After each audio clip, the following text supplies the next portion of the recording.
let's time out. I want to come back to Mrs. Anderson. First, I want to mention that the no contest match you had with him on November 22nd, that's actually Thanksgiving night.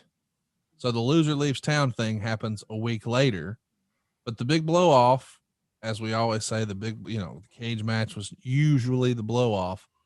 The cage match with you and Mr. Olympia happens on Christmas night.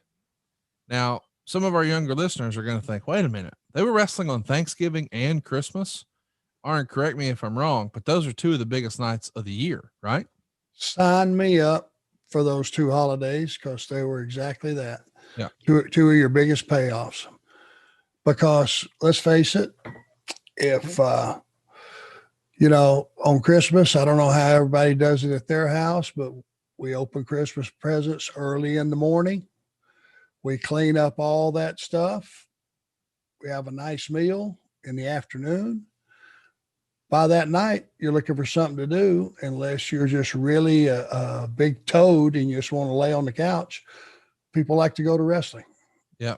And Christmas night, especially Thanksgiving night, for some reason, I guess it was because it was, it leads into a long weekend. You're usually off on Friday after Thanksgiving. So people could actually drive a little bit. And, if they're driving 70 miles, they wouldn't normally do on a work night, they can head down, and Thanksgiving was as big as Christmas. It's pretty remarkable to think about what a big night wrestling was around the country. Every territory went all out on Thanksgiving night. And I think there was even a crazy, maybe crazy like a Fox idea. Once upon a time, I heard that Terry Funk had what he felt like was a genius idea. What if we just went and rented every arena in the country on Thanksgiving night, and then all of these promoters would have to pay our price because they don't want to miss the biggest payday of the year, but we just happen to have every single building tied up.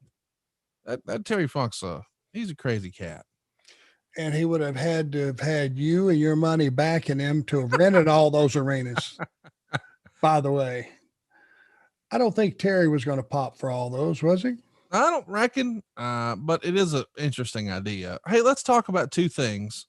One, I want to hear this story about this other roommate who replaced Boris Zukov.